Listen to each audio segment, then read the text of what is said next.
This week's parsha, Parshas Mishpatim, records many of the laws that govern interactions between man and his fellow man, ben adam l'chavero. These laws go on to make up a great portion of the Seder of Nezikin in the Mishnah. These laws are considered amongst the hardest in all of Shas, the ones with the most depth, the ones with the most lamdas. It's interesting then that the Torah, in introducing the laws at the beginning of Choshen Mishpat, starts with an agadic statement.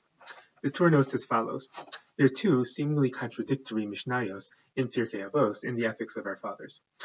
One Mishnah says, Al shlosha dvarim ha'olam kayam, on three things the world is established: din, emes, shalom, law, truth, and peace.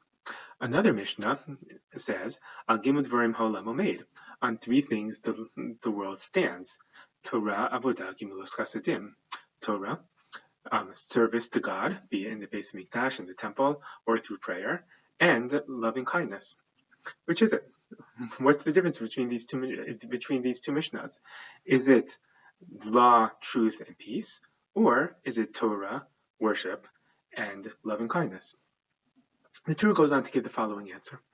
The ultimate goal is in fact Torah, avodah, gemilos chasadim, the learning of the Torah, the study of Torah, the application of Torah, worship of God, and loving kindness. However, those three concepts can't exist in the world without din, emes, and shalom, without proper laws, without an understanding of truth, and without peace.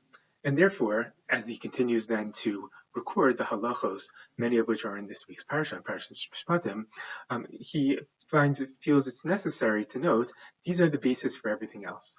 Without understanding truth, without understanding justice, we can't properly approach God.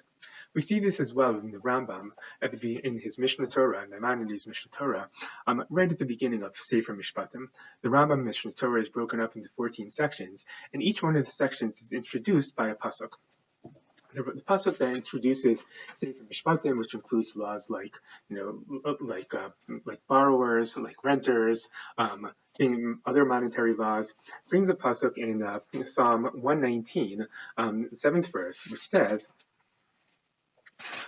I will praise you, or I will thank you, with a straightness of heart, when I learn your righteous laws. It is only through these righteous laws, and only by guarding these righteous laws, that we can approach God and come to praise Him. Unfortunately, sometimes people feel that they can accomplish Gemilos Chasadim, they can accomplish Torah, without actually paying attention to Din, Emes, and Shalom. The Mishnayos and the Torah are teaching us that these concepts build off one another. Without the solid foundation, then any attempt for loving kindness, any attempt for Torah, any attempt for worship of God is bound to fail. Good Shabbos.